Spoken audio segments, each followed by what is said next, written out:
what motivated you to write the book on public performance budgeting principles and practice?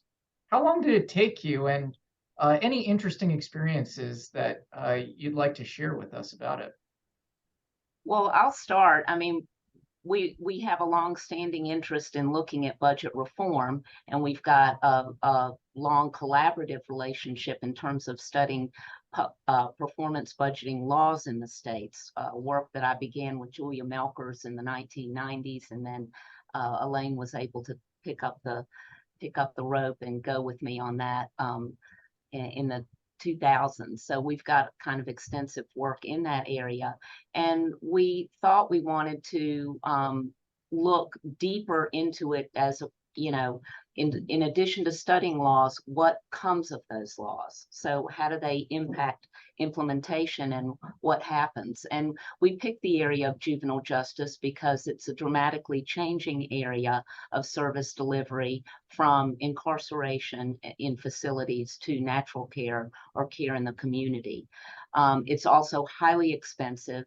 In spite of declining populations in facilities, it can be upwards of $300,000 a year to manage youth in a facility and through programming.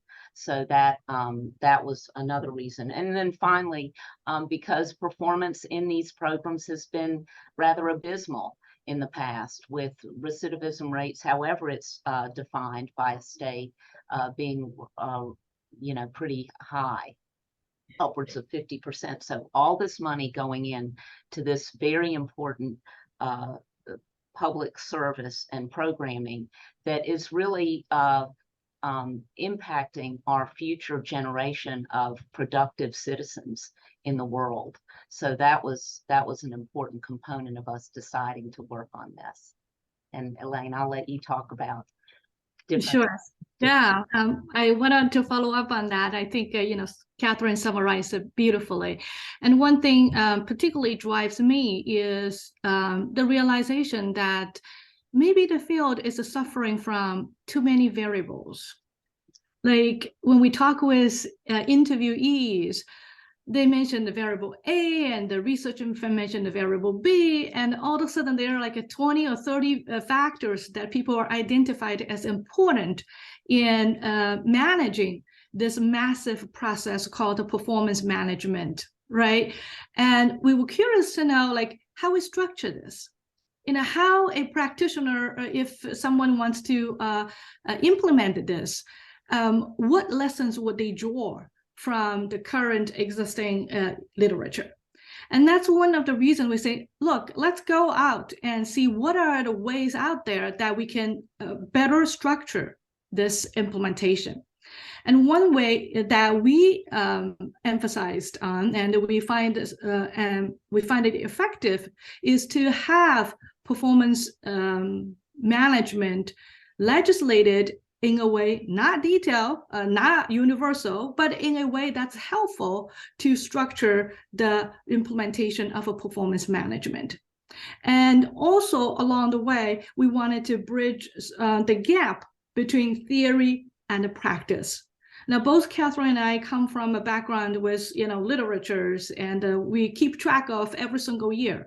But how this connects to the field of a practice, we wanted to assess it. We wanted to propose something that, in our mind, could be helpful for the next round of a theory and a practice dialogue.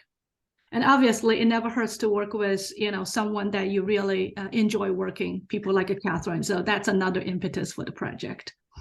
And some of the things that were really interesting to me, we have innumerable stories in the book about the management and budgeting in these juvenile justice agencies. But two things were especially gratifying to me. One, collectively, the folks we interviewed who are managing these programs and working in these programs across the nation, collectively have given 350 years worth of experience to the field of juvenile justice and care of youth. And the second thing is that they remain highly optimistic and very, very committed to their work and to the importance of measuring what they do and making assessments and continuous improvement. So that was very energizing to us, because we fully expected to hear lots of skepticism and a lot of, yes, we provide these reports, but legislators don't ever use it, and we do what we have to do for compliance, which is of course important. So I would say the commitment of these public servants in this very difficult field was wonderful to see, and then their optimism and hopefulness in being able to change lives.